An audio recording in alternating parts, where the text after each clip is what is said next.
Tu as ruiné nos vies, sors d'ici. M'a dit toute ma famille. Alors, je suis simplement parti. Un mois plus tard, j'ai reçu plus de 50 appels manqués. Maintenant, ils savent. J'ai regardé ma famille entière se presser autour du lit d'hôpital de ma sœur, Héloïse Dubois, la couvrant d'amour tout en m'en tenant pour responsable de son accident. Ce fut la goutte d'eau qui fit déborder le vase après 26 ans passés à être leur bouc émissaire. Je suis parti sans dire un mot, mais leurs appels désespérés un mois plus tard n'étaient pas ce à quoi je m'attendais. Ayant grandi en tant qu'Aurélie Morel, l'enfant du milieu dans ce qui semblait être une famille de cartes postales, j'ai appris très tôt que mon rôle était prédéterminé. J'étais le bouc émissaire de la famille. Peu importe ce qui n'allait pas dans notre foyer, le blâme retombait toujours pile sur mes épaules. Ma sœur aînée, Fanny, maintenant âgée de 32 ans, était l'enfant d'or depuis le premier jour.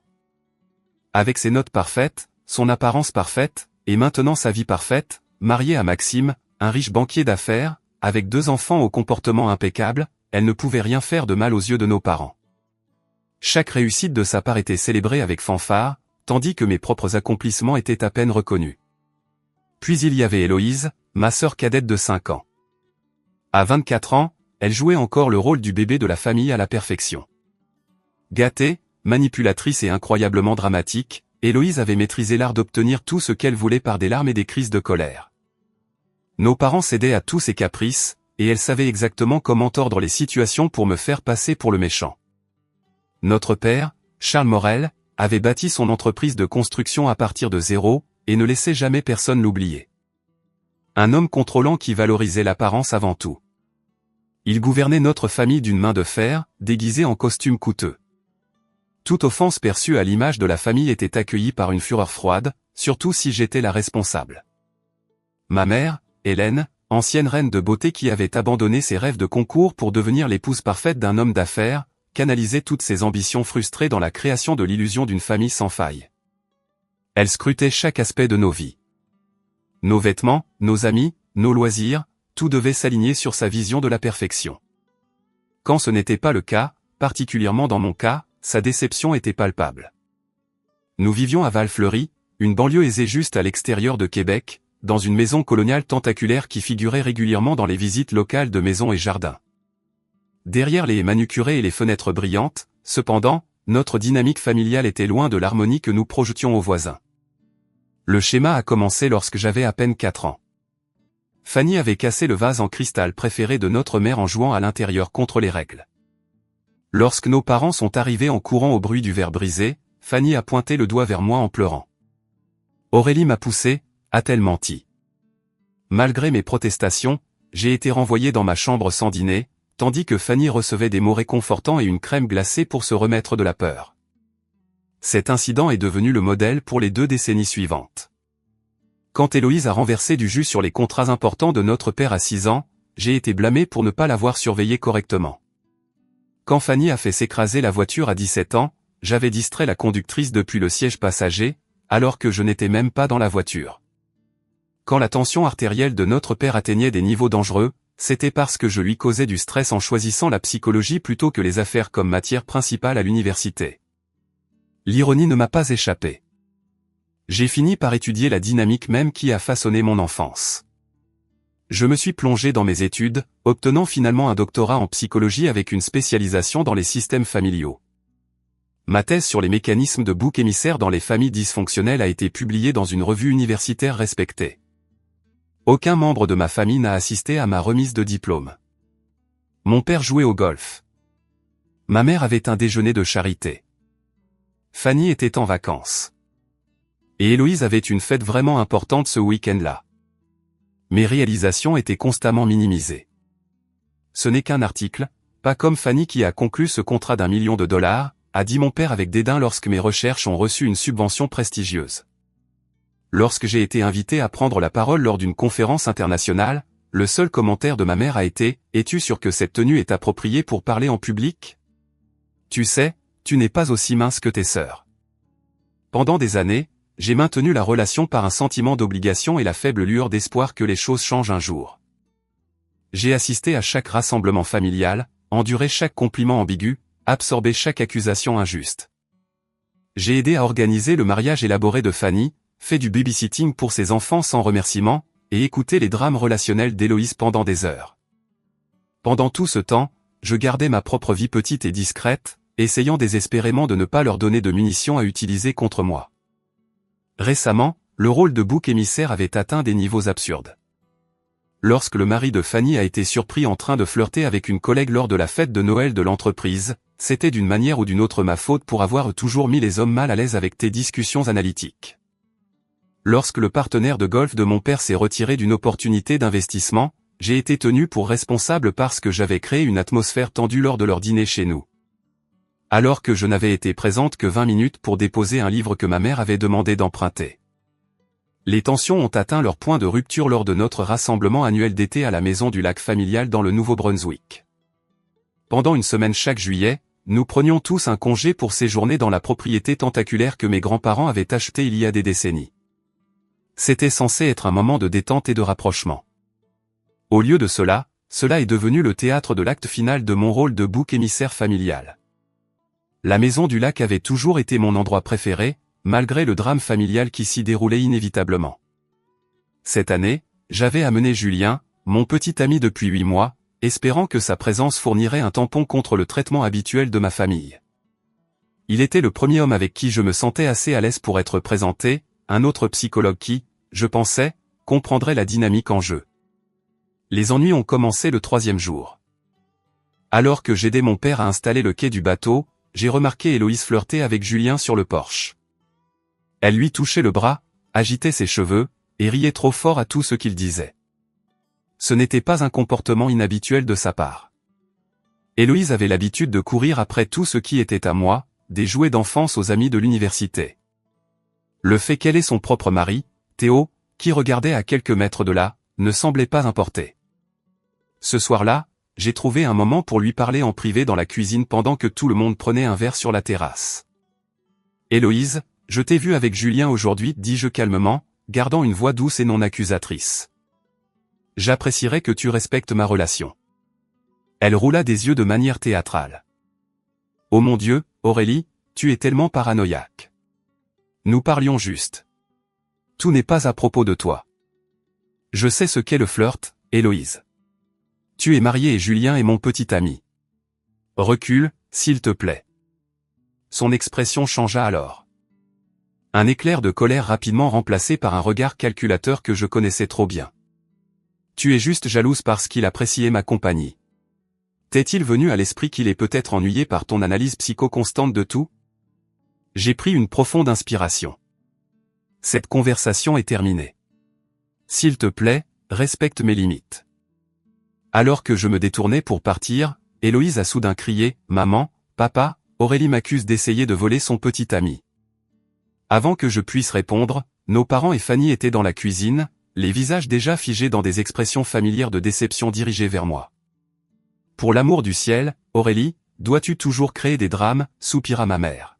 « Ta sœur ne ferait jamais une chose pareille » ajouta fermement mon père. Fanny secoua la tête. « Tu as toujours été si peu sûre de toi, Liv. » J'ai regardé chacun de leurs visages, voyant le même scénario se dérouler qui avait défini toute ma vie. Personne n'a demandé mon avis. Personne n'a pensé qu'Héloïse pourrait mentir. J'étais coupable avant que toute preuve ne soit présentée, simplement parce que j'étais moi. Bien, dis-je doucement. Croyez ce que vous voulez. Je me suis éloigné, trouvant Julien sur la terrasse. Quand j'ai expliqué ce qui s'était passé, il semblait compréhensif, me passant son bras et m'assurant qu'il n'avait aucun intérêt pour Héloïse. J'ai ressenti un soulagement momentané qu'au moins quelqu'un soit de mon côté. Le lendemain matin, tout a changé. Je lisais dans la véranda quand j'ai entendu un cri et une série de coups venant de l'escalier principal. J'ai couru pour trouver Héloïse allongée au bas des marches, tenant sa cheville et pleurant de manière spectaculaire. Personne d'autre n'était dans le hall, juste Héloïse et moi. « Que s'est-il passé ?» ai-je demandé, me précipitant à ses côtés. Ses yeux pleins de larmes ont croisé les miens avec un regard de pure malice avant qu'elle ne crie, elle m'a poussé. Aurélie m'a poussé dans les escaliers. Je suis resté figé de choc. Quoi? J'étais dans la véranda. Je n'ai même pas en quelques secondes, toute la famille a convergé sur la scène. Mon père s'est immédiatement agenouillé à côté d'Héloïse pendant que ma mère appelait quelqu'un pour apporter de la glace. Fanny a sorti son téléphone pour appeler une aide médicale. « Que as-tu fait ?» m'a grogné mon père, sans même remettre en question l'accusation d'Héloïse. « Je n'ai rien fait. Je lisais dans la véranda quand j'ai entendu sa chute. »« Arrête de mentir » a rétorqué Fanny. « Tu as été jalouse d'Héloïse toute ta vie. » Ma mère m'a regardé avec dégoût. Je savais que ton ressentiment finirait par devenir dangereux. Julien est entré dans la pièce, la confusion gravée sur son visage alors qu'il constatait la scène. Que se passe-t-il? Aurélie a poussé Héloïse dans les escaliers, m'a informé ma mère comme si elle énonçait un fait établi. Je me suis tourné vers lui désespérément. Julien, j'étais dans la véranda avec toi il y a 1 minute. Tu sais, je n'aurais pas pu mais je pouvais déjà voir le doute s'immiscer dans son expression. Le front uni de la conviction de ma famille était puissant, et ils ne me connaissaient que depuis 8 mois. Je suis sorti prendre un appel, a-t-il dit avec hésitation. Héloïse a été transportée à l'hôpital local, gémissant dramatiquement de douleur, malgré l'évaluation ultérieure du médecin selon laquelle elle n'avait subi qu'une légère entorse. Toute la famille l'a accompagnée, créant un cercle protecteur autour de son lit d'hôpital tout en me lançant des regards accusateurs. Je me tenais dans l'embrasure de la porte de la chambre d'hôpital, regardant la scène se dérouler comme si j'étais à l'extérieur de mon propre corps. Mon père caressait les cheveux d'Héloïse, murmurant des mots réconfortants. Ma mère ajustait ses oreillers avec une attention tendre. Fanny lui tenait la main, promettant de rester la nuit si nécessaire. Même Julien avait été absorbé par leur cercle, proposant d'aller chercher quelque chose pour Héloïse à la cafétéria. « Tu as toujours été jalouse de tes sœurs » a dit mon père assez fort pour que le personnel infirmier entende. « Mais cette fois, tu es allé trop loin. J'ai toujours su qu'il y avait quelque chose qui n'allait pas chez toi » a ajouté ma mère, sa voix dégoulinant de mépris. « Peut-être qu'il est temps d'envisager de te trouver une vraie aide. » Fanny a levé les yeux du côté d'Héloïse, son expression un mélange de pitié et de dégoût. « Je pense que tu as besoin d'une aide professionnelle, Aurélie. Ce n'est pas un comportement normal. » L'ironie d'une cadre d'entreprise disant à une docteure en psychologie qu'elle avait besoin d'une aide professionnelle était apparemment perdue pour tout le monde. J'ai regardé l'expression de Julien passer de la confusion à l'acceptation de leur récit. Il évitait mes yeux, déjà aspirés par la force gravitationnelle de la réalité unifiée de ma famille. À cet instant, debout dans la chambre d'hôpital à l'odeur aseptisée avec les sanglots mélodramatiques de ma sœur comme musique de fond, quelque chose en moi s'est finalement brisé, ou peut-être quelque chose a finalement guéri. Une clarté m'a envahi lorsque j'ai réalisé avec une certitude absolue que ce schéma ne changerait jamais. Pendant 26 ans, j'avais été cantonné à un rôle inaltérable dans l'histoire de la famille Morel. J'ai regardé chacun de leurs visages une dernière fois. La colère juste de mon père, la préoccupation performative de ma mère, la supériorité suffisante de Fanny, la victimisation calculatrice d'Héloïse, et la loyauté vacillante de Julien. J'ai compris avec une clarté parfaite qu'aucune quantité de preuves, d'accomplissement ou de bon comportement ne changerait jamais la façon dont ils me voyaient. Sans un mot, je me suis retourné et je suis sorti de la chambre d'hôpital. Personne ne m'a appelé. Personne n'a suivi. Dans leur histoire, ma sortie n'était probablement qu'un autre acte d'égoïsme, une autre confirmation de ma culpabilité. Mais pour la première fois de ma vie, je ne me souciais pas de leur interprétation. J'écrivais ma propre histoire. La route du retour à la maison du lac était surréaliste. Les routes sinueuses familières le long du rivage semblaient différentes d'une certaine manière, comme si je les voyais à travers de nouveaux yeux.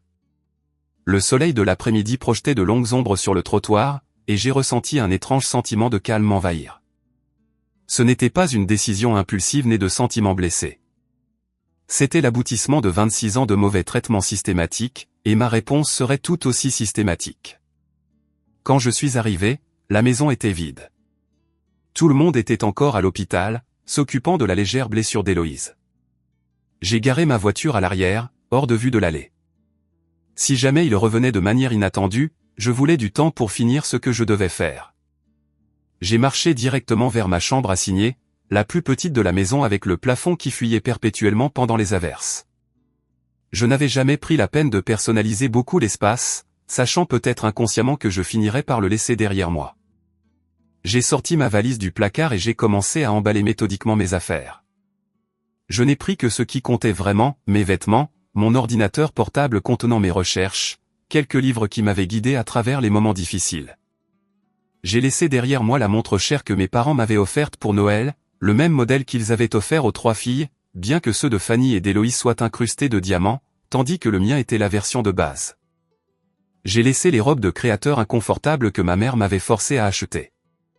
J'ai laissé derrière moi tous les rappels physiques d'avoir essayé de rentrer dans un rôle qui n'était jamais fait pour moi. En faisant mes bagages, j'ai découvert une petite boîte verrouillée poussée au fond de l'étagère du placard. Je l'ai immédiatement reconnue, mon journal d'enfance avec sa petite serrure en laiton. Je l'avais caché ici il y a des années après que ma mère l'eût lu par accident, puis utilisé mes pensées privées contre moi lors d'une dispute familiale. J'ai trouvé la clé collée sous la boîte, exactement où ma moi de 16 ans l'avait cachée. Ouvrant la couverture délavée, je me suis assise sur le lit et j'ai commencé à lire. Les pages étaient remplies de la documentation méticuleuse d'un enfant essayant de donner un sens à son traitement. J'avais noté les dates, les citations exactes, et mes sentiments confus à propos de chaque incident de bouc émissaire. Une entrée datant de mes 12 ans m'a marqué, 18 avril 2007. Aujourd'hui, c'était la fête de remise des diplômes de Fanny au lycée. Maman a passé toute la semaine à préparer et tout était parfait. Pendant la fête, Héloïse, 7 ans, a renversé le bol de punch sur le tapis blanc de maman.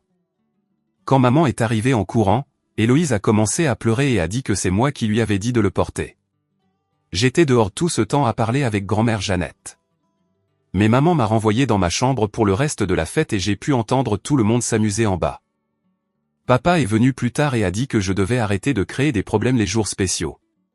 Pourquoi personne ne me croit jamais? Grand-mère Jeannette a essayé de leur dire que j'étais avec elle, mais maman a juste changé de sujet. 20 entrées comme celle-ci remplissaient les pages. Chacune était un enregistrement parfait de la dynamique familiale. J'ai soigneusement rangé le journal dans ma valise. Ce n'était pas seulement un souvenir d'enfance, mais la preuve d'un schéma que je ne trouvais que maintenant la force de briser. Sur la commode se trouvait le collier de famille que ma grand-mère Jeannette m'avait donné peu de temps avant de mourir. Ma mère avait clairement indiqué à l'époque qu'elle pensait que le pendentif en émeraude aurait dû aller à Fanny en tant qu'aînée et que grand-mère Jeannette avait toujours été un peu bizarre dans ses décisions. J'ai pris le collier, sentant son poids dans ma paume. Pendant un instant, j'ai envisagé de le laisser derrière moi. C'était, après tout, un lien avec la famille que j'étais sur le point de quitter. Mais quelque chose m'en a empêché. Grand-mère Jeannette m'avait spécifiquement choisi pour avoir ceci, chuchotant que les plus silencieux du milieu voient souvent le plus clair. Elle avait été le seul membre de la famille qui semblait vraiment me voir. J'ai attaché le collier autour de mon cou et je l'ai glissé sous ma chemise, près de mon cœur. À sa place sur la commode, j'ai laissé une courte note manuscrite. Je ne serai plus votre bouc émissaire. 5 mots qui encapsulaient 2 décennies de résolutions accumulées. Ce départ n'était pas une réaction spontanée à une mauvaise journée. C'était l'exécution d'un plan qui se formait dans mon subconscient depuis des années. Je m'étais préparé à ce moment sans même m'en rendre compte, maintenant un compte bancaire séparé dont mes parents ignoraient tout, gardant mes contacts professionnels les plus importants séparés de ma famille, construisant un réseau de soutien d'amis qui connaissaient la vraie moi. J'ai appelé ma plus proche amie, Dr. Laurence Tremblay, que j'avais rencontrée lors de mon programme doctoral. Elle avait été témoin de suffisamment de mauvais traitements de ma famille au fil des ans pour comprendre exactement ce que je faisais sans longues explications. J'ai besoin d'un endroit où rester pour quelques jours, dis-je quand elle répondit. Il n'y eut qu'une brève pause avant qu'elle ne réponde. La chambre d'amis est déjà prête. Quand seras-tu là? Ensuite, j'ai rédigé un courriel à mon directeur de département à l'université où j'occupais un poste de chercheuse demandant un court congé pour raisons personnelles. Je l'ai programmé pour être envoyé automatiquement le lendemain matin.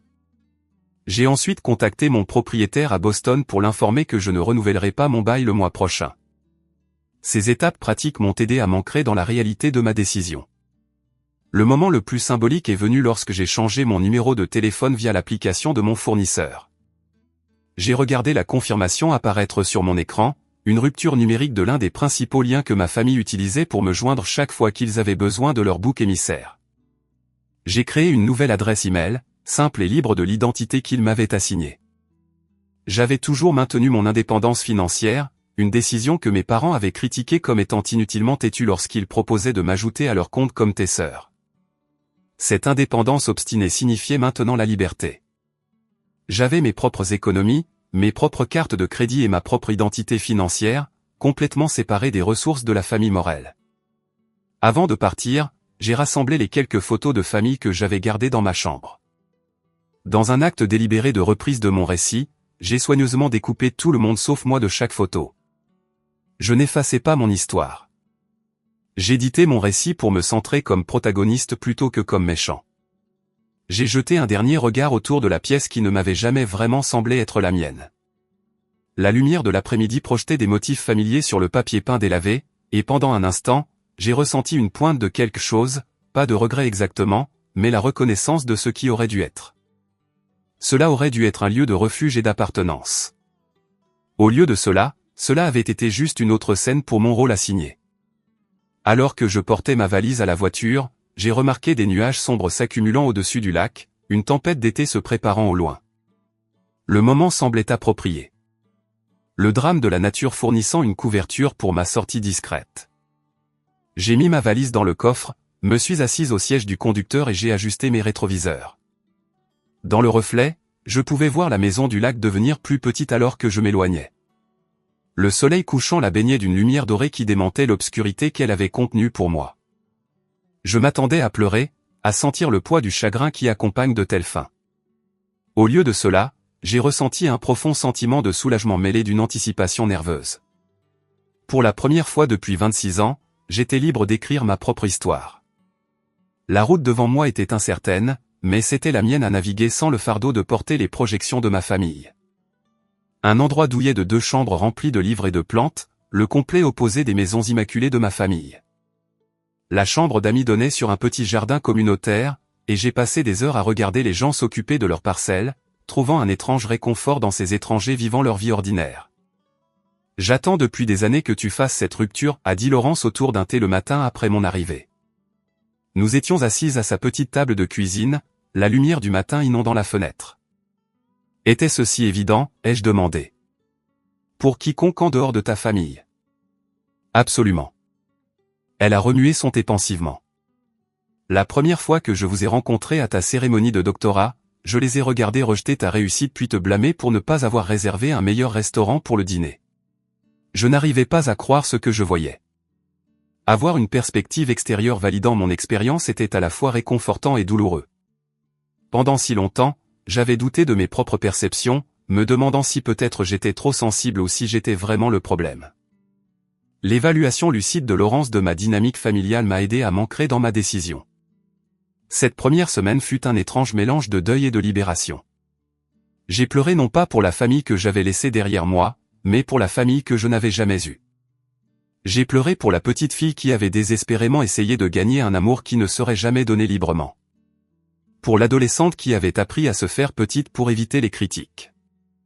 Pour la jeune femme qui avait réussi académiquement dans une tentative inconsciente de gagner enfin l'approbation de ses parents. Si vous regardez ceci et que vous avez déjà dû laisser des membres de votre famille toxique derrière vous, vous connaissez ce deuil étrange, pleurant la relation que vous méritiez plutôt que celle que vous aviez. C'est comme une douleur fantôme pour quelque chose qui n'a jamais vraiment été là.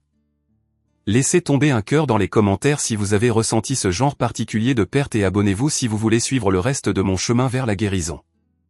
Laurence m'a mis en contact avec le Dr Chen, un thérapeute spécialisé dans les traumatismes familiaux et l'éloignement. Lors de notre première séance, elle m'a aidé à comprendre la dynamique familiale qui avait façonné mon expérience. Ce que vous décrivez est un rôle de bouc émissaire classique, a expliqué le Dr Chen. Les systèmes familiaux dysfonctionnels désignent souvent un membre pour porter le blâme des problèmes de l'ensemble du système. Ce n'est pas aléatoire. Habituellement, c'est le membre de la famille qui menace le statu quo d'une manière ou d'une autre, souvent le membre le plus honnête émotionnellement ou le plus indépendant. Au cours des semaines suivantes, j'ai assisté à 2 fois par semaine à la thérapie, déballant des décennies de gazage et de manipulation émotionnelle. Le Dr Chen m'a aidé à voir que le traitement de ma famille n'était pas de ma faute, et que la clarté que j'avais trouvée dans cet hôpital ce jour-là, était le résultat de ma santé inhérente, pas d'une quelconque déficience, comme ma famille l'avait toujours laissé entendre. Tout en travaillant à travers ces révélations émotionnelles, j'ai également pris des mesures pratiques pour établir ma nouvelle vie. Après une semaine chez Laurence, j'ai trouvé un petit mais charmant appartement à Portland, Maine, assez loin de Québec pour minimiser les rencontres accidentelles avec la famille ou leur cercle social. Mais assez proche pour maintenir les connexions professionnelles que j'avais travaillé dur pour construire. L'appartement était dans une vieille usine textile convertie avec des murs de briques apparentés de grandes fenêtres. Il avait du caractère et de l'histoire, contrairement à la perfection stérile des maisons de mes parents. J'ai signé un bail de 6 mois, le premier engagement majeur envers ma nouvelle vie indépendante. J'ai postulé pour un poste de chercheuse dans un petit institut mais respecté à Portland spécialisé dans les études sur les traumatismes. Pendant l'entretien, j'ai parlé avec confiance de mon travail sans l'éditeur interne constant qui avait auparavant surveillé chaque mot pour une critique familiale potentielle. La directrice, Dr Abigail Montgomery, semblait impressionnée par mon dossier de publication et m'a offert le poste sur le champ avec la liberté de continuer mes recherches sur les systèmes familiaux et la résilience psychologique. Chaque jour apportait de petites victoires dans la récupération de mon identité. J'ai peint les murs de mon appartement d'une couleur bleu sarcelle profonde que ma mère aurait qualifiée de cherchant l'attention. J'ai acheté des meubles confortables basés uniquement sur ce qui m'attirait, pas sur ce qui impressionnerait les visiteurs. J'ai adopté un chat de sauvetage et l'ai nommé Einstein, malgré les déclarations fréquentes de mon père selon lesquelles les animaux de compagnie étaient des complications inutiles. J'ai redécouvert des passe-temps que j'avais abandonnés il y a des années à cause du mépris de ma famille. J'ai rejoint un studio de poterie local, me souvenant comment mon intérêt adolescent pour la céramique avait été interrompu lorsque ma mère s'était plainte que l'argile sous mes ongles n'était pas féminine. J'ai commencé à faire de la randonnée les week-ends, une activité que mon père avait déclarée une perte de temps qui pourrait être consacrée au réseautage. L'ajustement le plus difficile a été d'apprendre à prendre des décisions sans anticiper le blâme. Pendant des années, chaque choix que je faisais était filtré à travers l'objectif, comment ma famille va-t-elle utiliser cela contre moi? Maintenant, avec ce filtre retiré, je me suis parfois retrouvé paralysé par de simples décisions comme quoi manger pour le dîner ou quel film regarder. Le Dr Chen m'a aidé à reconnaître ces moments comme des opportunités de me connecter à mes préférences authentiques. Demande-toi ce que tu veux, pas ce qu'il serait plus sûr de vouloir, a-t-elle suggéré. Progressivement, ces moments sont devenus moins fréquents à mesure que je renforçais ma connexion avec mon vrai moi. 3 semaines après ma nouvelle vie, j'ai réalisé que j'avais passé une journée entière sans penser à la réaction potentielle de ma famille à mes actions. Ce soir-là, j'ai célébré cette étape en commandant à emporter d'un restaurant thaïlandais, une cuisine que ma mère avait toujours déclarée trop exotique, et en la mangeant directement du contenant tout en regardant un documentaire sur les créatures des grands fonds marins. Un sujet que mon père avait une fois qualifié d'académiquement inutile. Ma vie professionnelle a commencé à s'épanouir sans le courant sous-jacent constant de la critique familiale. Mes recherches sur les facteurs de résilience chez les survivants de traumatismes familiaux ont suscité une attention positive de la part de collègues dans le domaine. J'ai été invité à contribuer à un manuel sur la thérapie des systèmes familiaux, une opportunité qui aurait été minimisée et rejetée à la table du dîner de la famille Morel, mais célébrée autour d'un café avec mes nouveaux collègues. Ma voisine de l'appartement d'à côté, Madame May, une graphiste avec un esprit vif et un talent pour faire des raviolis maison, est devenue une amie. Contrairement à mes interactions avec ma famille, notre amitié était basée sur le respect mutuel et un intérêt sincère pour la vie de l'autre. Lorsque je partageais certaines de mes réussites avec elle, elle répondait avec un enthousiasme authentique plutôt qu'une comparaison compétitive. C'est incroyable à quelle vitesse tu t'es établi ici, a dit May un soir alors que nous partagions le dîner sur mon petit balcon. Tu as l'air tellement plus détendu que lorsque tu es arrivé. J'ai réalisé qu'elle avait raison. La tension perpétuelle que je portais sur mes épaules s'était atténuée. La surveillance minutieuse de mes expressions faciales et de mon ton, habitude développée au fil des années où mes réactions étaient utilisées contre moi, commençait à disparaître. Je commençais à prendre de la place dans ma propre vie sans m'excuser. Tout au long de cette période de transformation, mon téléphone est resté silencieux.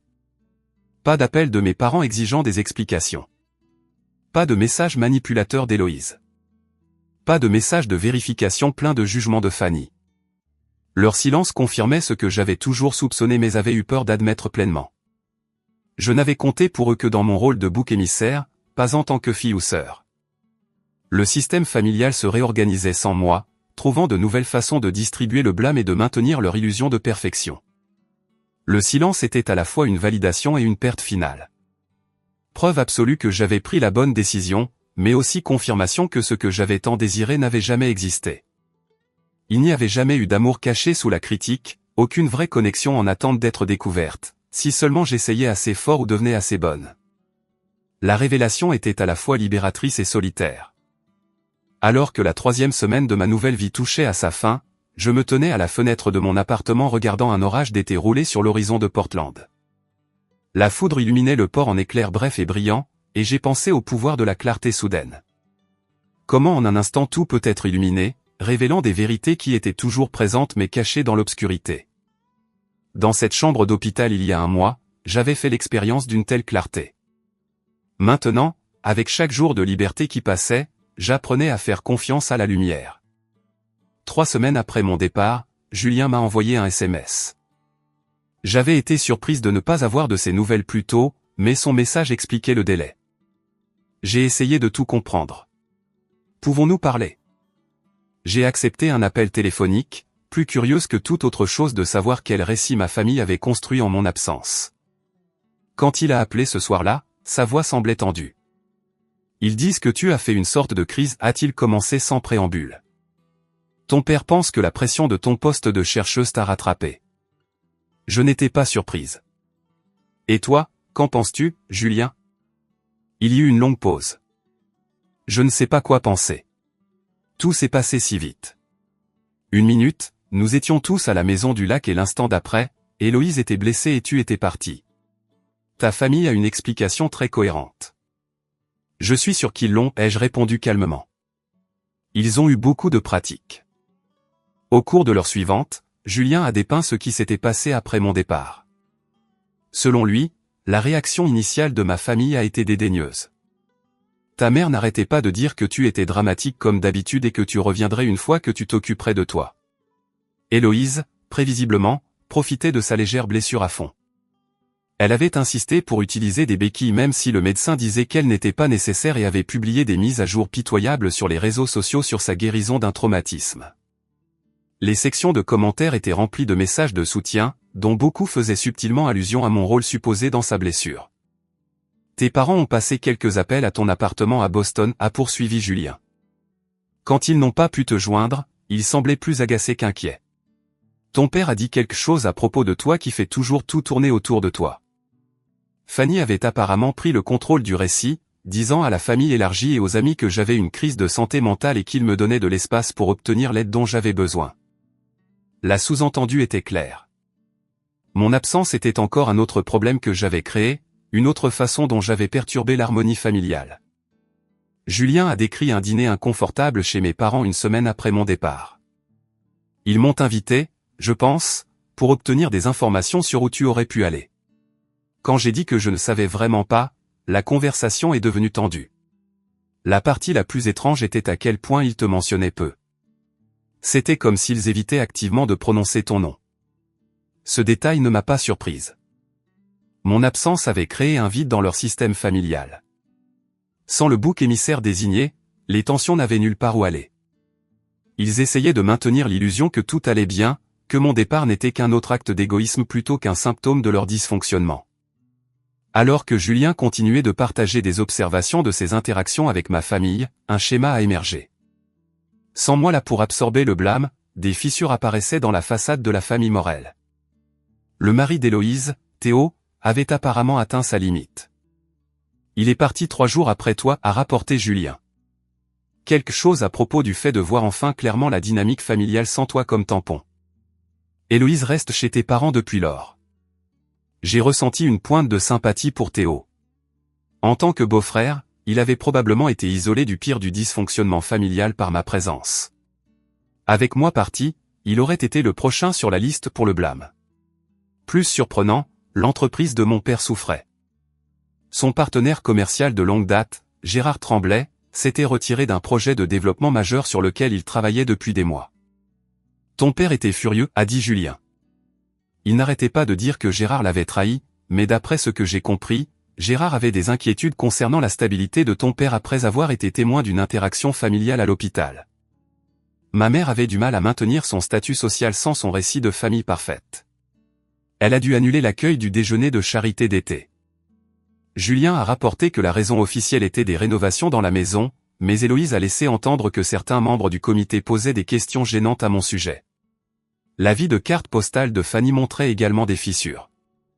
Ses enfants avaient posé des questions sur leur tante disparue, des questions auxquelles elle ne pouvait répondre sans perturber le récit familial. Elle semblait vraiment tendue quand elle en a parlé, a noté Julien, comme si elle n'était pas sûre de l'histoire à raconter.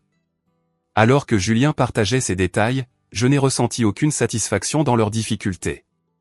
Ce n'était pas la vengeance que j'avais recherchée. Je voulais simplement la liberté d'un rôle qui me détruisait. Leur lutte était la conséquence naturelle d'un système dysfonctionnel perdant sa soupape de sécurité. Vers la fin de notre conversation, le ton de Julien a changé. Je dois être honnête avec toi, Aurélie. Je ne pense pas pouvoir gérer d'être pris au milieu de ce drame familial. Tu es une femme incroyable, mais cette situation est trop compliquée pour moi. J'ai apprécié son honnêteté, sinon son courage. Je comprends, Julien. Merci de me l'avoir dit. Après avoir raccroché, je lui ai envoyé un bref courriel. Merci pour ton honnêteté. Je te souhaite le meilleur. C'était une rupture nette sans colère ni récrimination.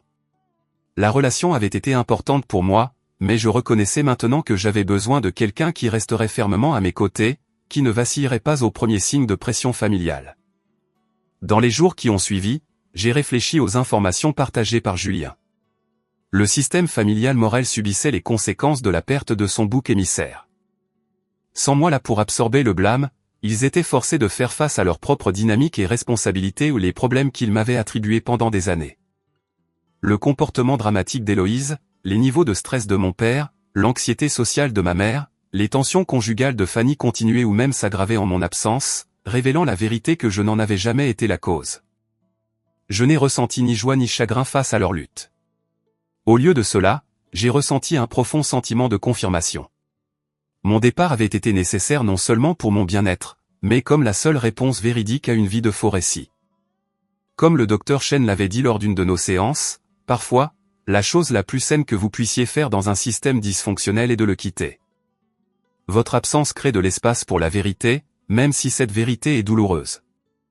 Alors que la 4e semaine de ma nouvelle vie commençait, j'étais plus certaine que jamais d'avoir fait le bon choix. La famille Morel continuerait sa danse de projection et de déni, mais je n'étais plus une participante. J'écrivais une nouvelle histoire maintenant, une basée sur la vérité et la connexion authentique plutôt que sur des rôles assignés et des illusions maintenues. Exactement un mois après avoir quitté cette chambre d'hôpital, mon téléphone s'est illuminé d'appels provenant de numéros inconnus, 3 appels en l'espace de 10 minutes, tous de différents indicatifs régionaux de Québec. J'ai regardé sonner jusqu'à la messagerie vocale sans répondre. 20 minutes plus tard, ma boîte de réception de courriel a commencé à se remplir de messages de membres de la famille, y compris des adresses que je n'avais pas vues depuis des années, des cousins éloignés, la sœur de mon père que je connaissais à peine, même la colocataire de dortoir de ma mère. J'ai appelé Laurence immédiatement. Ils ont trouvé un moyen de me contacter. Vas-tu répondre ? M'a-t-elle demandé. Je ne sais pas. Une partie de moi veut savoir ce qui s'est passé, mais j'ai peur d'être ramené. Quoi que tu décides, assure-toi que ce soit à partir d'une position de force, pas de culpabilité, m'a-t-elle conseillé. Tu as travaillé trop dur ce mois-ci pour redevenir leur régulatrice émotionnelle. J'ai décidé de ne pas répondre immédiatement. Au lieu de cela, je suis allé à ma séance de thérapie prévue avec le docteur Chen, apportant des impressions des courriels que j'avais reçus. Ces messages ont un thème commun, a observé le docteur Chen en les examinant. Ils véhiculent tous l'urgence sans détails spécifiques. C'est souvent une tactique de manipulation, créant un sentiment d'urgence pour contourner les limites. Elle avait raison. Les courriels contenaient des phrases comme « urgence familiale » et « besoin de vous parler immédiatement », mais n'offraient aucune information concrète qui me permettrait d'évaluer la situation réelle. Puis, pendant que nous parlions, un courriel est arrivé de Harriet Collins, une amie de la famille qui avait toujours été gentille avec moi et qui avait peu à gagner à participer au drame de la famille Morel. L'objet était direct. La vérité sur ce qui se passe avec ta famille. Avec le soutien du docteur Chen, j'ai ouvert le courriel. Chère Aurélie, j'espère que ce message vous trouve bien. J'ai hésité à vous contacter, mais je crois que vous méritez de savoir ce qui se passe. L'histoire qu'Héloïse a racontée concernant son accident s'est effondrée. Une infirmière de l'hôpital a surpris sa vantardise à une amie au téléphone sur la façon dont elle avait totalement convaincu tout le monde que tu l'avais poussée. Confrontée par le personnel de l'hôpital au sujet du dépôt potentiel d'un faux rapport, elle a admis qu'elle était tombée délibérément. Théo a demandé le divorce la semaine dernière, citant le mensonge pathologique et la manipulation dans les documents. Il a été assez ouvert sur le schéma de tromperie d'Héloïse et le comportement d'habilitation de ta famille.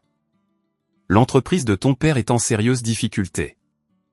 Gérard Tremblay non seulement s'est retiré de leur projet actuel, mais a parlé à d'autres investisseurs de ses préoccupations concernant le jugement de ton père après avoir été témoin de son comportement à l'hôpital. La famille Tremblay est une pierre angulaire des affaires de Québec depuis des générations, et les paroles de Gérard ont beaucoup de poids. Ta mère a eu ce que l'on ne pourrait décrire que comme une crise lors de la réunion du comité de bienfaisance du club de golf de Val-Fleury. Lorsque Judith Dumont a innocentement posé des questions sur toi, ta mère a commencé à crier au sujet de la loyauté familiale et des enfants ingrats. Marguerite Picard, qui préside le comité depuis 15 ans, lui a demandé de démissionner de ses fonctions jusqu'à ce qu'elle règle ses problèmes personnels. Le mariage de Fanny montre également des fissures. Bradley a emménagé dans leur maison d'amis, ostensiblement pour la confidentialité du travail. Mais les gens l'ont vu avec une collègue plus jeune de son cabinet. Plus important encore, ta famille a commencé à se retourner les uns contre les autres. Sans toi là pour absorber le blâme, ils ont commencé à s'accuser mutuellement. Ton père blâme ta mère pour avoir couvé Héloïse. Ta mère blâme Fanny pour avoir fixé des normes impossibles. Fanny blâme tes parents pour avoir créé ce désordre avec leur façon d'élever les enfants. Et Héloïse, bien sûr, blâme tout le monde sauf elle-même. Je pensais que tu devrais savoir que beaucoup d'entre nous qui avons regardé depuis la périphérie pendant des années avons vu la vérité de ta situation.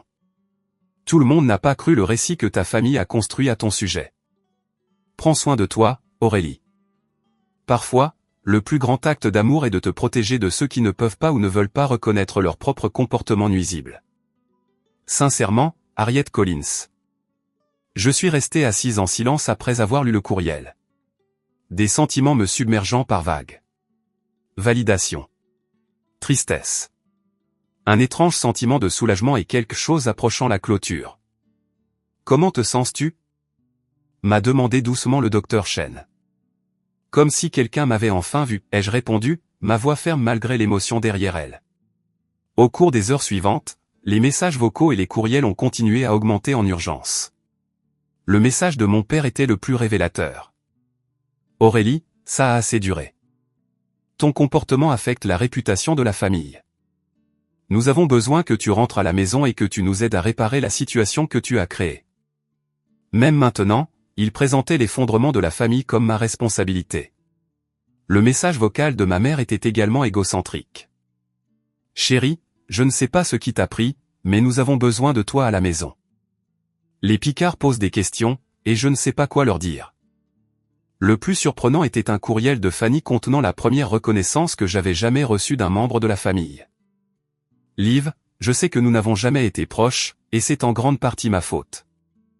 J'ai réfléchi aux choses depuis que tu es parti, et je commence à voir des schémas que je n'avais jamais remarqués auparavant.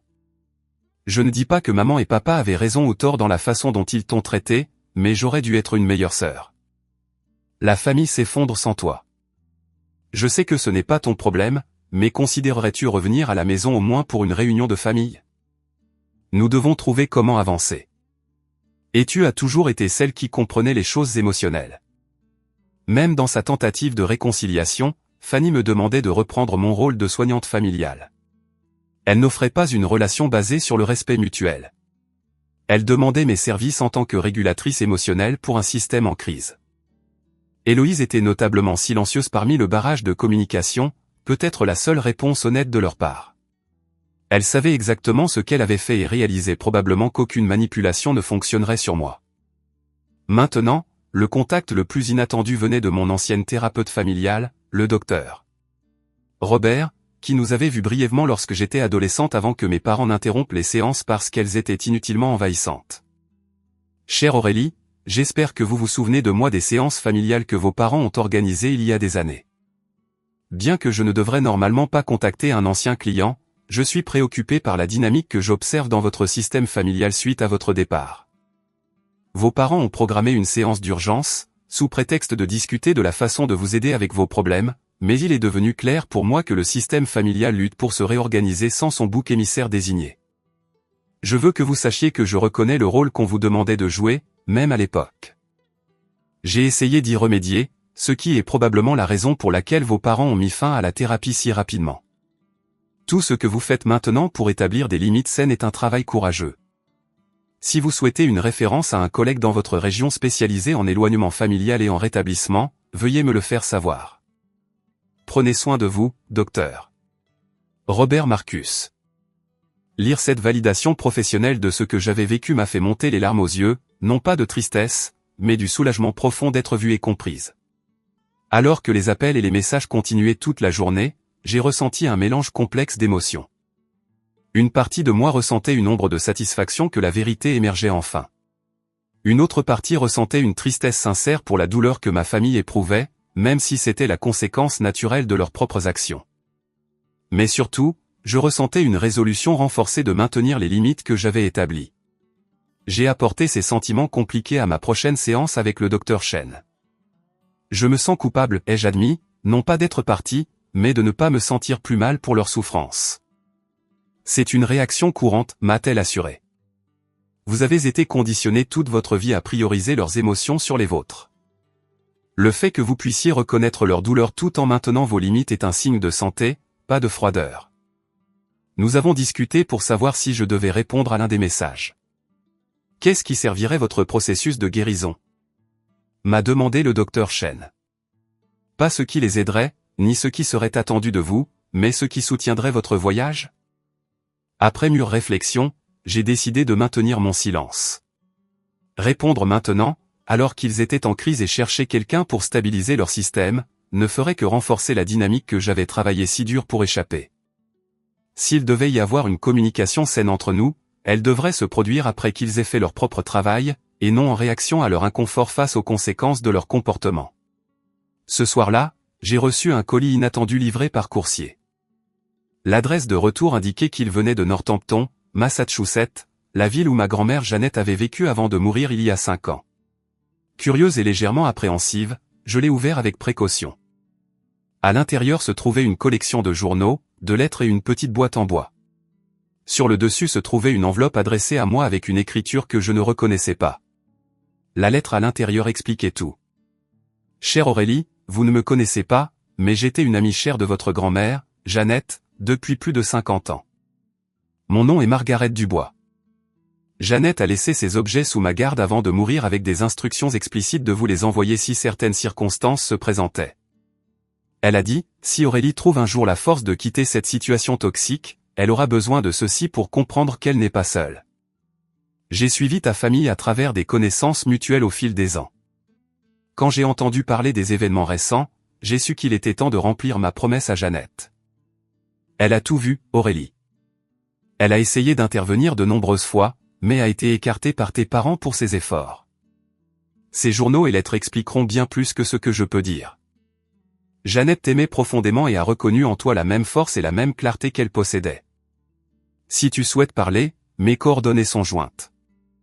Avec soin, Margaret Dubois. J'ai veillé toute la nuit à lire les journaux de ma grand-mère, des larmes coulant sur mon visage alors que je découvrais une vérité qui m'avait été cachée toute ma vie. Les journaux de grand-mère Jeannette remontaient à avant ma naissance. Les premières entrées détaillaient ses inquiétudes concernant la façon dont ma mère élevait Fanny, notant un schéma troublant de projection et d'attachement malsain. Quand je suis arrivé 3 ans plus tard, son écriture prenait un ton plus urgent. 12 mai 1995. Hélène a décidé que la petite Aurélie, âgée de seulement 2 ans, est délibérément difficile. J'ai regardé aujourd'hui comment Aurélie tendait simplement la main vers un jouet que Fanny avait jeté, seulement pour qu'Hélène la réprimande pour avoir toujours pris ce qui ne lui appartient pas. Richard a soutenu Hélène, bien sûr. J'ai essayé de souligner que le jouet avait été abandonné, mais Hélène m'a lancé ce regard qui dit que je devrais me mêler de mes affaires. Je crains qu'il ne soit déjà en train de désigner cet enfant à un rôle qui façonnera toute sa vie. Alors que je lisais entrée après entrée, un schéma a émergé. Grand-mère Jeannette avait reconnu la dynamique de bouc émissaire depuis le tout début et avait tenté à plusieurs reprises d'intervenir, pour n'être progressivement exclue du cercle intérieur de la famille pour ses efforts. 18 novembre 2000. Richard m'a explosé dessus aujourd'hui quand j'ai suggéré qu'Aurélie n'était peut-être pas entièrement à blâmer pour la vitre cassée. J'ai vu Héloïse lancer la balle à l'intérieur plus tôt, mais quand le crash est survenu, elle a immédiatement désigné sa sœur. Au lieu d'enquêter, Richard a renvoyé Aurélie dans sa chambre sans dîner. Quand j'ai essayé de parler, il m'a dit que je minais leur parentalité et a suggéré qu'il vaudrait mieux que je raccourcisse ma visite. J'ai peur pour Aurélie. À 7 ans, elle développe déjà ce regard attentif que je reconnais de ma propre enfance. La révélation la plus choquante est venue dans une série d'entrées datant de mon adolescence, 3 avril 2008. J'ai pris une décision aujourd'hui. Je ne peux pas changer la façon dont Richard et Hélène parent, mais je peux m'assurer qu'Aurélie ait des ressources quand elle sera plus âgée. J'ai parlé à mon avocat pour mettre en place une fiducie spécialement pour elle. Richard et Hélène seront furieux quand ils apprendront que je n'ai pas divisé ma succession également entre les petites filles, mais j'ai vu comment ils contrôlent Fanny et Héloïse par des moyens financiers. Aurélie aura besoin d'indépendance si elle veut un jour se libérer du rôle qu'ils lui ont assigné. Accompagnant les journaux se trouvait une lettre de l'avocat de ma grand-mère datée d'à peine un mois après sa mort. Elle était adressée à moi, mais n'avait clairement jamais été livrée. Chère Madame Morel. En tant qu'exécuteur de la succession de Jeannette Morel, il est de mon devoir de vous informer de la fiducie établie en votre nom. Le compte contient 175 000 $ canadiens à vous être disponible à l'âge de 25 ans ou à la fin de vos études supérieures, selon la première éventualité. Votre grand-mère a été explicite que cette information devait vous être communiquée directement, et non par l'intermédiaire de vos parents. Si vous n'avez pas reçu cette lettre, veuillez contacter notre bureau immédiatement. Sincèrement, Jonathan Valois, exécuteur. J'avais 29 ans. La fiducie était disponible pour moi depuis des années, mais je n'en avais jamais été consciente. Les mains tremblantes, j'ai trouvé une lettre plus récente dans le paquet, de nouveau de Jonathan Valois. Chère Madame Morel, il a été porté à notre attention que vous n'avez peut-être pas reçu nos communications précédentes concernant la fiducie de votre grand-mère. Margaret Dubois nous a informé de votre situation actuelle et nous sommes prêts à transférer les fonds immédiatement après vérification de votre identité. Le montant initial a augmenté avec les intérêts pour atteindre environ 227 000 $ canadiens. Veuillez contacter notre bureau dès que possible pour organiser le transfert. Sincèrement, Jonathan Valois. Parmi les papiers se trouvait une petite collection de photos que je n'avais jamais vues auparavant, ma grand-mère à ma remise de diplôme de lycée, assise tout au fond pour que mes parents ne la remarquent pas. Jeannette me regardant depuis sa voiture alors que je recevais un prix scientifique en première année. Une photo de moi donnant mon discours de major de promotion prise depuis l'extrême bord de l'auditorium.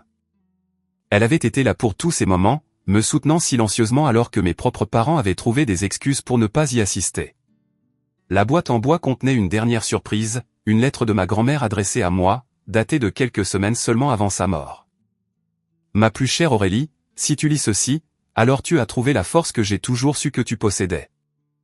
Je t'ai regardé grandir pour devenir une jeune femme extraordinaire malgré le fardeau injuste placé sur tes épaules dès ton plus jeune âge. Ce que tu as vécu a un nom, le bouc émissaire familial.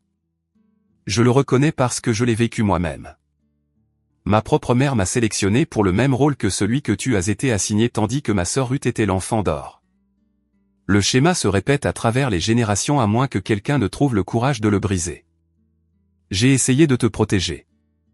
Chaque fois que je parlais, j'étais repoussé plus loin du cercle familial jusqu'à ce que mon accès à toi soit sévèrement limité. C'est pourquoi je suis apparue absente pendant une grande partie de ta vie, non pas par manque d'amour, mais parce que l'on m'a délibérément tenu à l'écart après chaque tentative d'intervention. L'argent que je te laisse n'est pas seulement un soutien financier, mais une clé de la liberté. Utilise-le pour construire la vie que tu mérites. Libre des contraintes d'un rôle que tu n'as jamais demandé à jouer. Sache ceci, il n'y a rien de mal avec toi. Il n'y en a jamais eu. Tu as été sélectionné non pas pour une quelconque déficience, mais parce que ta force, ton intelligence et ton intégrité menaçaient un système familial construit sur le déni et la projection. Je te vois, Aurélie. Je t'ai toujours vu avec tout mon amour, grand-mère Jeannette.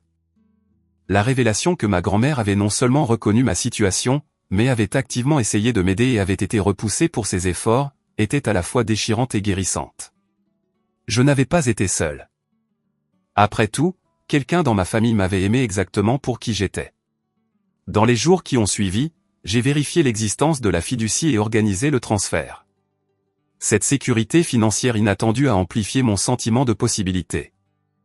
Je pouvais maintenant envisager des options qui semblaient auparavant peu pratiques, acheter une petite maison au lieu de louer, prendre le temps d'écrire le livre sur les systèmes familiaux que je conceptualisais. voire démarrer ma propre pratique axée sur l'aide aux autres pour se remettre du bouc émissaire familial.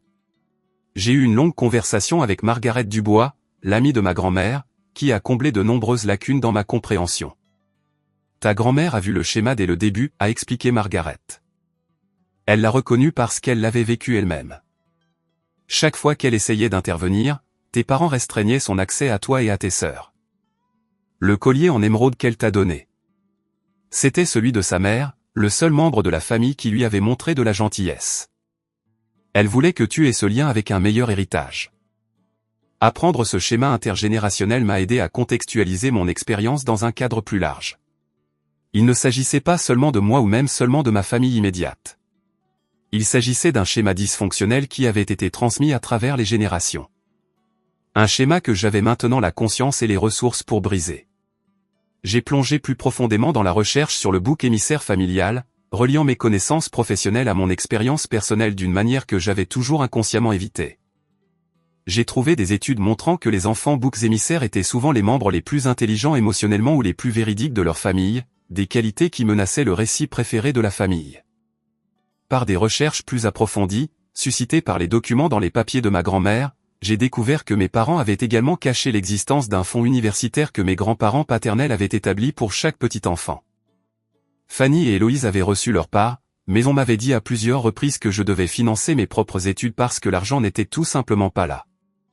Cette tromperie financière expliquait l'important endettement étudiant que j'avais accumulé alors que mes sœurs avaient obtenu leur diplôme sans dette. J'ai consulté un avocat spécialisé dans les litiges financiers. Bien que j'aie des motifs juridiques pour poursuivre le fonds universitaire détourné, j'ai décidé de ne pas engager de poursuite pour le moment. Le coût émotionnel d'un engagement dans une bataille prolongée avec ma famille dépassait le recouvrement financier potentiel. J'avais la fiducie de grand-mère Jeannette maintenant, et avec elle la liberté de prendre des décisions basées sur ce qui soutiendrait ma guérison plutôt que sur ce à quoi j'avais légalement droit. Avec cette nouvelle sécurité financière, j'ai mis un acompte sur un petit bungalow artisanal dans un quartier calme de Portland. La maison avait besoin de quelques travaux, mais elle avait du caractère et un petit jardin, quelque chose que j'avais toujours voulu, mais que mon père, pragmatique, m'avait dit être peu pratique. J'ai accepté le poste à temps plein à l'Institut de recherche, me concentrant spécifiquement sur les facteurs de résilience chez les adultes se remettant de traumatismes familiaux infantiles. Docteur Montgomery était enthousiaste quant à ma direction de recherche proposée, notant qu'elle comblait une lacune importante dans la littérature. Alors que je m'installais dans ma nouvelle maison et ma nouvelle carrière, j'ai écrit une lettre sincère à Margaret Dubois. Chère Margaret, je ne peux pas exprimer adéquatement ce que la réception des journaux et des lettres de ma grand-mère a signifié pour moi. Pendant si longtemps, j'ai cru être complètement seul à voir clairement la dynamique de ma famille. Découvrir que grand-mère Jeannette voyait non seulement la vérité mais essayait de me protéger a été profondément guérissant. Sachez que ces efforts n'ont pas été vains. Les ressources qu'elle m'a laissées ont contribué à assurer mon indépendance et ces mots ont validé mon expérience d'une manière qui a considérablement accéléré mon chemin vers la guérison. Je serai honoré de vous rencontrer en personne un jour quand vous penserez que ce sera approprié. Vous m'avez donné le plus grand cadeau possible, la connexion avec le seul membre de ma famille qui m'a vraiment aimé pour qui je suis. Avec la plus profonde gratitude, Aurélie. En scellant l'enveloppe, j'ai ressenti un sentiment de connexion avec un héritage familial dont je pouvais réellement être fier. Pas la façade de perfection que les Morel projetaient au monde, mais la force et la clarté authentique qui avaient coulé de ma grand-mère à moi. Je ne brisais pas une tradition familiale, mais j'en honorais une. La tradition des femmes qui finissent par trouver le courage de voir clairement et de vivre honnêtement. Les journaux, les lettres et les photographies reposaient maintenant sur une étagère spéciale dans mon nouveau bureau à la maison, un rappel tangible que ma perception était exacte depuis le début. Je n'étais pas folle, trop sensible ou déficiente d'aucune façon. J'étais une enfant placée dans un rôle impossible, et maintenant j'étais une adulte qui avait trouvé la force d'écrire une nouvelle histoire. 3 mois après mon départ, alors que je m'installais dans ma nouvelle maison et ma nouvelle vie, la confrontation que j'avais tant attendue et redoutée est finalement arrivée. J'étais en train de planter des bulbes à fleurs dans mon petit jardin de devant lorsqu'un VUS noir s'est arrêté sur le trottoir. Même avant que les portes ne s'ouvrent, je savais de qui il s'agissait. La famille Morel m'avait trouvé. Mon père est sorti du côté conducteur, paraissant plus âgé que je ne m'en souvenais. Ma mère est sortie de la porte passager, impeccablement habillée comme toujours, mais avec une tension autour des yeux qui était nouvelle. Fanny est sortie du siège arrière, son expression illisible. Héloïse était visiblement absente. Je me suis redressé lentement, sécateur de jardin toujours à la main, un calme étrange s'installant en moi. Je savais que ce moment viendrait éventuellement. En fait, je m'y étais préparé avec le docteur Chen. Aurélie a appelé mon père, se dirigeant vers l'allée comme s'il possédait la propriété. C'en est assez. Il est temps de rentrer à la maison. J'ai remarqué que mes voisins de la rue en face regardaient curieusement. Ce n'était pas une conversation que je voulais avoir en public, ni je voulais ces gens dans ma maison, mon sanctuaire. Je n'aurai pas cette conversation dans ma cour avant, ai-je dit calmement. Si vous voulez parler, nous pouvons nous rencontrer au café à 2 pâtés de maison d'ici dans 1 heure. J'amènerai quelqu'un avec moi. Amener quelqu'un? De quoi parles-tu? A exigé ma mère. Nous sommes ta famille. Nous n'avons pas besoin d'étrangers impliqués dans nos affaires privées. C'est ma condition, ai-je répondu, ma voix ferme. Le café à 14 heures avec ma thérapeute présente ou pas du tout? Le visage de mon père s'est assombri d'une colère familière. Maintenant, écoute-moi bien, non, ai-je interrompu, surprenant nous tous. Ce sont mes conditions. Prenez-les ou laissez-les. Je suis entré sans attendre leur réponse, fermant la porte fermement derrière moi. Mes mains tremblaient lorsque j'ai appelé le docteur Chen, qui a accepté de nous rencontrer au café. J'ai ensuite envoyé un SMS à Laurence, la tenant au courant de ce qui se passait au cas où j'aurais besoin de renfort. 1 heure plus tard, j'étais assise à une table d'angle du café de la Rive avec le docteur Chen à mes côtés. La famille Morel est arrivée exactement à l'heure, la ponctualité étant l'une des valeurs non négociables de mon père. Alors qu'ils approchaient de notre table, j'ai pu voir qu'ils évaluaient le docteur Chen. Essayant de déterminer combien je lui avais dit et comment ajuster leur performance en conséquence. Aurélie a commencé ma mère alors qu'il s'asseyait, tendant la main pour toucher la mienne. J'ai doucement retiré ma main. Nous étions tellement inquiets, de disparaître comme ça sans un mot. J'ai laissé une note, ai-je dit doucement. Je ne serai plus votre bouc émissaire n'est pas une explication, a coupé mon père. C'est une accusation puérile. Le docteur Chen a observé, il semble qu'Aurélie exprimait une limite concernant son rôle dans le système familial. L'attention de mon père s'est tournée vers elle. Avec tout le respect que je vous dois, vous n'entendez qu'un seul côté d'une dynamique familiale compliquée. C'est pour ça que je suis ici, a répondu calmement le docteur Chen. Pour observer la dynamique directement. Fanny, qui était restée silencieuse jusqu'à présent, a pris la parole. Liv, nous comprenons que tu avais besoin d'espace, mais de nous couper complètement, de ne même pas nous laisser savoir que tu étais en sécurité, c'était cruel. J'ai pris une profonde inspiration, me recentrant. J'aimerais partager quelque chose avec vous. J'ai posé mon journal d'enfance sur la table. Ceci est l'enregistrement que j'ai tenu de 8 à 16 ans. J'aimerais lire quelques entrées. Avant qu'ils ne puissent objecter, j'ai ouvert une page marquée et j'ai commencé à lire. 25 décembre 2006, jour de Noël. Fanny a cassé la figurine en ange de cristal en tendant la main vers sa chaussette. Quand maman est entrée, Fanny a dit que je l'avais renversée en courant. Je n'étais même pas dans la pièce quand c'est arrivé. J'ai été renvoyé dans ma chambre jusqu'au dîner et je n'ai pas pu ouvrir de cadeaux avec tout le monde. Papa a dit que j'avais encore gâché Noël. C'est la 3e année que je suis blâmé pour avoir gâché Noël. J'ai levé les yeux pour voir le visage de ma mère rougi de colère ou d'embarras. Il était difficile de dire lequel. La mâchoire de mon père était figée dans une ligne rigide familière. J'ai continué avec une autre entrée. 30 avril 2009. Héloïse a pris mon projet d'histoire pour le montrer à ses amis et l'a rendu avec des pages manquantes. Quand j'ai montré ça à maman, elle a dit que j'aurais dû le garder où Héloïse ne pouvait pas l'atteindre. Quand j'ai eu un F, papa m'a privé de sortie pour ne pas prendre les études au sérieux. Personne n'a demandé à Héloïse pourquoi elle l'avait pris ou ce qui était arrivé aux pages manquantes. Fanny s'est agitée inconfortablement sur son siège. J'ai choisi une dernière entrée. 18 juillet 2010. Papa m'a crié dessus pendant 1 heure parce que la porte du garage avait été laissée ouverte toute la nuit. Héloïse a admis plus tard qu'elle était la dernière à l'utiliser, mais a dit, ça ne sert à rien de le dire à papa maintenant. Il croit toujours que c'est toi de toute façon. Elle a ri en le disant. J'ai fermé le journal. J'ai des dizaines d'entrées comme celle-ci. Pendant des années, j'ai documenté le schéma parce que je pensais que si j'avais juste assez de preuves, vous pourriez me croire. Je comprends maintenant que cela n'allait jamais arriver parce que le système familial avait besoin d'un bouc émissaire. Entrée de journal d'enfance. Vraiment, Aurélie? Mon père s'est moqué. Tu as toujours eu un flair pour le dramatique. Ce que j'entends, a interrompu le docteur Chen, c'est qu'Aurélie se sentait constamment incomprise et injustement blâmée au sein du système familial. Tous les enfants se sentent ainsi parfois, a rejeté ma mère. Aurélie a toujours été plus sensible que les autres filles. C'est exactement la dynamique à laquelle je fais référence, a noté le docteur Chen. Quand Aurélie exprime son expérience, elle est redéfinie comme une déficience personnelle au lieu d'être reconnue.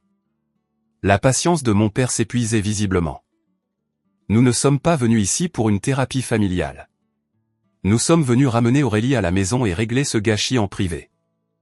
Je ne rentre pas à la maison, ai-je dit clairement. J'ai une maison maintenant, celle-ci. Et j'ai appris autre chose récemment. J'ai sorti la lettre de Jonathan Weiss de mon sac. Saviez-vous quelque chose au sujet de la fiducie de grand-mère Jeannette pour moi? Le silence soudain qui s'est installé chez mes parents a confirmé ce que je savais déjà. Vous le saviez? Non, ai-je continué. Vous le saviez et vous me l'avez délibérément caché, tout comme vous m'avez caché le fonds universitaire de grand-père Morel tout en donnant leur part à Fanny et Héloïse. Ce n'est pas vrai, a commencé mon père, mais sa protestation manquait de conviction. J'ai la documentation, ai-je dit simplement. J'ai parlé aux avocats. Le calme de ma mère s'est finalement fissuré. Votre grand-mère n'avait pas le droit de s'immiscer dans la façon dont nous élevions nos enfants. Elle t'a toujours favorisé, elle a toujours miné notre parentalité. Cet argent aurait dû être divisé équitablement. C'était son argent, maman. Elle pouvait faire ce qu'elle voulait avec. Et elle voyait ce qui m'arrivait, ce que vous faisiez, même quand je ne pouvais pas le voir moi-même pleinement. Fanny a paru véritablement choquée. Tu avais une fiducie tout ce temps, et un fonds universitaire, mais tu as contracté tous ces prêts étudiants. Pour la première fois, j'ai vu une lueur de doute traverser son visage, comme si elle commençait à réévaluer le récit familial qu'elle avait accepté toute sa vie. Mon père, sentant qu'il perdait le contrôle de la situation, a eu recours à sa tactique la plus efficace, l'ultimatum. Assez de ces bêtises, Aurélie. Tu as un choix à faire maintenant. Tu peux rentrer à la maison avec nous, rejoindre la famille, et nous mettrons cet épisode malheureux derrière nous. Ou tu peux continuer cette rébellion et accepter que tu ne fais plus partie de cette famille. Le café était devenu silencieux, les autres clients observant subtilement le drame se dérouler, le docteur Chen a observé. Cela ressemble à un faux choix qui vous est présenté.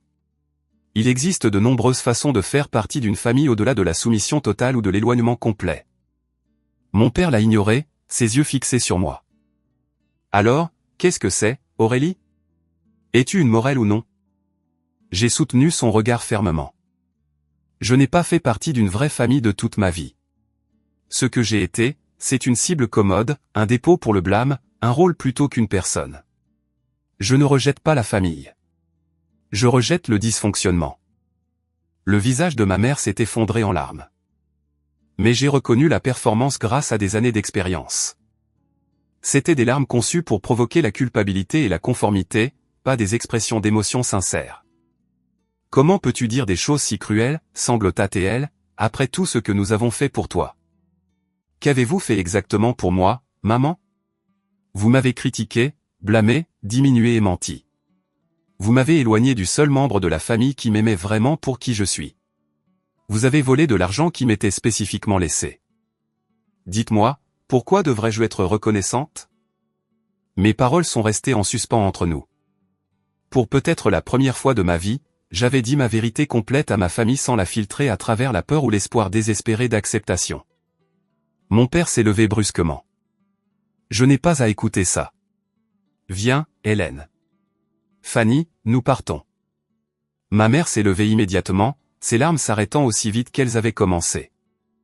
Fanny a hésité, regardant entre moi et nos parents avec confusion. Fanny m'a rappelé mon père vivement. Elle s'est levée lentement. Je ne sais plus quoi penser, Liv. Tu n'as pas à décider maintenant, lui ai-je dit doucement. Ma porte est ouverte si tu veux jamais parler, vraiment parler, sans le récit de maman et papa façonnant la conversation. Mon père a pratiquement traîné ma mère hors du café. Fanny les suivant de près. Par la fenêtre, je les ai regardés monter dans leur VUS et s'éloigner. La posture rigide de mon père visible même de loin. Le docteur Chen a posé une main douce sur mon épaule. Comment te sens-tu? Étonnamment bien, ai-je réalisé. J'avais redouté cette confrontation pendant des mois, mais maintenant que c'est arrivé, je me sens libre. Alors que nous rassemblions nos affaires pour partir, l'un des baristas s'est approché de notre table. Je suis désolé. Je n'ai pas pu m'empêcher d'entendre une partie de cela. Je voulais juste dire, vous êtes vraiment courageuse. Je l'ai remercié, touché par cette petite gentillesse d'une étrangère qui avait été témoin d'un moment charnière de ma vie. Ce soir-là, alors que j'étais assise sur mon porche à regarder le coucher du soleil, mon téléphone a sonné avec un numéro inconnu. Fatigué, j'ai répondu, Aurélie, c'est Héloïse. De toutes les personnes que je m'attendais à entendre après la confrontation au café, ma sœur cadette était la dernière sur la liste. Héloïse, comment as-tu eu ce numéro? Fanny me l'a donné. Elle m'a dit qu'elle était confuse en ce moment à propos de beaucoup de choses. Il y eut un silence inconfortable avant qu'elle ne continue, sa voix plus petite que je ne l'avais jamais entendue. Je ne suis pas venu avec eux aujourd'hui parce que je ne pouvais pas te faire face. Pas après ce que j'ai fait à la maison du lac. Tu veux dire quand tu es délibérément tombé et que tu m'as accusé de t'avoir poussé? Oui, a-t-elle dit doucement. Ça et tout le reste. Toutes les fois où je t'ai accusé pour des choses que j'ai faites. Toutes les fois où je t'ai regardé te faire punir pour mes erreurs et n'ai rien dit. Je suis restée assise dans un silence stupéfait, n'ayant jamais attendu de reconnaissance de la part d'Héloïse, encore moins ce qui ressemblait à un remords sincère. Je suis en thérapie maintenant, a-t-elle continué. Après que Théo soit parti, j'ai dû regarder certaines choses sur moi-même. Et puis quand toi aussi tu es parti et que tout a commencé à tomber en morceaux, j'ai réalisé que je n'aimais pas qui j'étais devenu. Pourquoi me dis-tu ça, Héloïse? Elle a expiré brusquement. Pas pour demander pardon. Je ne le mérite pas. Juste pour te dire que tu as eu raison de partir et qu'au moins une personne dans cette famille connaît la vérité sur la façon dont tu as été traité. Ce n'était pas grand-chose, mais c'était quelque chose. Une petite fissure dans l'édifice du déni familial qui avait défini mon existence si longtemps. Alors que je raccrochais, je me suis demandé si c'était le début d'un nouveau genre de relation avec au moins un membre de ma famille. Une basée sur la vérité plutôt que sur des rôles assignés et des fictions confortables. 6 mois après avoir quitté cette chambre d'hôpital, ma vie s'était transformée d'une manière que je n'aurais jamais pu imaginer. Mon petit bungalow était devenu une vraie maison avec des murs peints dans des couleurs que j'aimais, des meubles disposés pour le confort plutôt que pour l'apparence, et un jardin florissant qui m'apportait une joie quotidienne. Einstein le chat avait revendiqué le rebord de fenêtre le plus ensoleillé comme son domaine. Sa présence un rappel constant que je n'étais jamais vraiment seul. Ma vie professionnelle s'épanouissait. L'Institut de recherche avait adopté ma concentration sur le rétablissement des traumatismes familiaux et mon article sur les facteurs de résilience chez les survivants adultes du bouc émissaire familial avait été accepté pour publication dans une revue prestigieuse. Dr Montgomery était devenu non seulement une superviseure mais une mentor, reconnaissant la perspective unique que j'apportais à notre domaine. Ton travail résonne auprès de tant de nos collègues, m'a-t-elle dit lors de notre réunion hebdomadaire. Il y a des discussions pour développer un protocole de traitement spécialisé basé sur tes recherches. La fiducie de grand-mère Jeannette avait fourni non seulement une sécurité financière, mais aussi des opportunités que je n'aurais jamais cru possibles auparavant. J'avais démarré une petite fondation offrant des subventions éducatives à de jeunes gens issus de familles dysfonctionnelles, la nommant la Fondation Jeannette Morel en son honneur. Les 3 premiers bénéficiaires avaient été sélectionnés, de jeunes gens brillants et résilients qui me rappelaient moi-même à leur âge, mais qui auraient maintenant le soutien que je n'avais jamais eu. Ma vie personnelle avait commencé à s'épanouir également. J'avais rencontré Daniel, un architecte paysagiste avec des yeux gentils et une manière patiente, lors d'un atelier de jardin communautaire. Notre relation se développait lentement, basée sur le respect mutuel et un intérêt sincère pour les pensées et les sentiments de l'autre, un contraste frappant avec les connexions basées sur la performance que j'avais connue dans ma famille. Ce qui m'a le plus surprise, c'est la famille que j'avais créée autour de moi, non pas de sang, mais de choix. Laurence restait mon amie la plus proche, mais mon cercle s'était élargi pour inclure mes de l'appartement d'à côté, des collègues de l'institut, des membres de mon cours de poterie, et des voisins qui étaient devenus des invités réguliers au dîner. ces relations étaient caractérisées par la réciprocité et l'authenticité, des concepts qui étaient totalement absents de mon expérience de la famille. Héloïse et moi maintenions un contact prudent. Elle avait continué la thérapie, s'était séparée de l'influence de nos parents, et vivait indépendamment pour la première fois de sa vie. Nos conversations étaient parfois maladroites, souvent douloureuses, mais toujours honnêtes. Elle faisait le travail difficile d'examiner son rôle dans le système familial et son traitement envers moi, ce que je respectais, même si le pardon complet restait un travail en cours. Ma thérapeute dit que j'étais l'enfant d'or pour ton bouc émissaire, m'a-t-elle dit lors de l'un de nos appels téléphoniques mensuels. Je n'avais jamais réalisé à quel point j'étais piégé dans ce rôle aussi, juste d'une manière différente. Mes parents et Fanny avaient maintenu leur position d'indignation juste suite à notre confrontation au café. Ils avaient envoyé une lettre formelle par l'intermédiaire de leur avocat, rien de moins, déclarant qu'ils m'accueilleraient à nouveau dans la famille lorsque je serais prête à m'excuser pour mes accusations et à reprendre mon rôle approprié. J'avais classé la lettre sans répondre, reconnaissant qu'il s'agissait d'une dernière tentative de rétablir la dynamique que j'avais échappée. Margaret Dubois, l'amie de ma grand-mère, était devenue une présence chérie dans ma vie. À 82 ans, elle possédait l'esprit vif et la sagesse lucide dont je me souvenais de grand-mère Jeannette. Elle avait commencé à me rendre visite depuis Northampton tous les quelques mois, chaque visite apportant plus d'histoire sur ma grand-mère et renforçant mon lien avec l'héritage familial dont je pouvais être fier. Jeannette serait tellement fière de toi, m'a dit Margaret lors de sa dernière visite. Non seulement d'être partie, mais de ce que tu as construit depuis. L'un des développements les plus significatifs dans ma nouvelle vie fut mon travail bénévole auprès du programme de mentorat des jeunes de Portland où je travaillais avec des adolescentes issues de familles en difficulté. Beaucoup d'entre elles montraient l'hypervigilance et le doute de soi que je reconnaissais de mon adolescence, utilisant mes connaissances professionnelles et mon expérience personnelle. Je les aidais à identifier des limites saines et à reconnaître leurs valeurs inhérentes en dehors des rôles familiaux assignés. Tu es la première adulte qui m'ait vraiment écouté, m'a dit Zoé, 14 ans, après notre 3e séance de mentorat. Ces mots étaient à la fois déchirants et affirmatifs, confirmation que le cycle pouvait être brisé, qu'une connexion différente était possible. Mes recherches sur le bouc émissaire familial avaient gagné une attention significative dans les cercles universitaires, menant à une invitation à prendre la parole lors d'une grande conférence de psychologie à Québec. L'ironie n'était pas perdue pour moi que cette reconnaissance professionnelle aurait lieu dans la ville que j'avais fuie, me mettant potentiellement à proximité du cercle social de mes parents. Après mûre réflexion, j'ai accepté l'invitation. Mon histoire n'était plus quelque chose à cacher, mais une source d'aperçu qui pourrait aider les autres. Alors que je préparais ma présentation, j'ai reçu un courriel inattendu d'une cousine éloignée du côté de mon père que je connaissais à peine. Chère Aurélie, nous ne nous sommes jamais vraiment bien connus, mais j'ai suivi tes recherches grâce à mon travail de conseillère scolaire.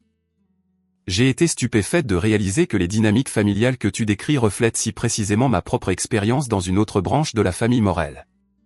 Pendant des années, j'ai été le problème désigné dans ma famille immédiate. Lire ton travail a été comme trouver une clé d'une porte que je ne savais même pas fermer. Je comprends enfin ce qui s'est passé. Je me demande si ce schéma est plus profondément ancré dans notre histoire familiale que nous ne le pensions toutes les deux. Si tu es ouverte à cela, j'aimerais me connecter et comparer nos notes. Peut-être qu'ensemble, nous pourrions aider d'autres personnes de notre famille élargie qui pourraient connaître le même schéma, avec espoir et admiration. Rebecca Morel-Cohen. Ce courriel a suscité une idée qui se formait progressivement dans mon esprit, créer un réseau pour que les boucs émissaires familiaux se connectent, partagent des ressources et se soutiennent mutuellement dans l'établissement de limites saines. La nature intergénérationnelle du schéma signifiait que d'innombrables autres souffraient dans l'isolement tout comme moi. Peut-être que mon expérience douloureuse pourrait devenir un pont vers la guérison pour les autres. Ma dernière conversation avec le Dr Chen avant la conférence a abordé la nature complexe du pardon et de l'acceptation. Beaucoup de gens supposent que la guérison nécessite le pardon, a-t-elle observé. Mais ce que j'ai vu dans ma pratique, c'est que l'acceptation arrive souvent en premier. Acceptez que les membres de votre famille ne reconnaîtront peut-être jamais leur comportement ou ne changeront pas leur schéma. Je pense que j'en suis arrivé là, ai-je réalisé. Je n'attends plus que mes parents ou Fanny voient soudainement la vérité ou valident mon expérience. Et étrangement, cela m'a libéré du besoin de leur validation du tout. C'est une guérison profonde, a souri le Dr Chen. Quand leur opinion de vous ne détermine plus votre valeur. Par une matinée d'automne fraîche, alors que je plantais des bulbes dans mon jardin qui fleuriraient au printemps suivant, j'ai réfléchi au voyage des 6 derniers mois. Partir n'avait pas été une fin, mais un début, le début de la découverte de qui était vraiment Aurélie Morel en dehors du rôle qui lui avait été assigné. Le jardin semblait une métaphore parfaite pour ma nouvelle vie. Je choisissais soigneusement ce qu'il fallait nourrir, créer des limites contre les éléments envahissants, et m'occuper patiemment d'une croissance qui prendrait du temps à s'épanouir pleinement. Certaines plantations prospéraient déjà, tandis que d'autres n'étaient que des graines avec du potentiel. Le jardin n'était pas parfait ou fini. Il évoluait, répondant aux soins et à l'attention, devenant progressivement plus pleinement lui-même à chaque saison qui passait. Alors que je tassais la terre autour d'un groupe de bulbes de tulipes, j'ai pensé à quel point cet automne était différent du précédent. Il y a un an, je me préparais pour une autre saison des fêtes de critiques subtiles et de blâmes assignés. Cette année, je planifiais un dîner de Thanksgiving pour ma famille choisie, des amis qui voyaient et appréciaient exactement qui j'étais. Mon téléphone a vibré avec un SMS de Daniel me demandant si j'avais besoin de quelque chose du centre de jardinage où il achetait des fournitures pour son dernier projet. Ce petit geste attentionné, quelqu'un tenant réellement compte de mes besoins sans attente de retour, me surprenait encore parfois. J'ai répondu par SMS avec ma demande et j'ai ajouté un emoji cœur, quelque chose que l'ancienne Aurélie aurait analysé pendant des heures avant, s'inquiétant d'apparaître trop enthousiaste ou trop émotive. Maintenant, j'exprimais mes sentiments librement, ne craignant plus qu'ils soient utilisés contre moi. Debout dans mon jardin, entouré de preuves de la vie que j'avais construite pour moi-même, j'ai ressenti un profond sentiment de paix. Le voyage n'avait pas été facile, et il y avait encore des jours difficiles où les vieux schémas de pensée essayaient de se réaffirmer. Mais à chaque mois qui passait, ces jours devenaient moins fréquents, et la voix de mon moi authentique devenait plus forte. J'avais quitté la maison de ma famille sans un mot, n'emportant que ce qui comptait le plus. En faisant cela, j'avais découvert que ce qui comptait le plus était en moi depuis le début, le courage de voir clairement, la force d'agir sur cette vision, et la capacité de construire une vie définie par la vérité plutôt que par des fictions commodes.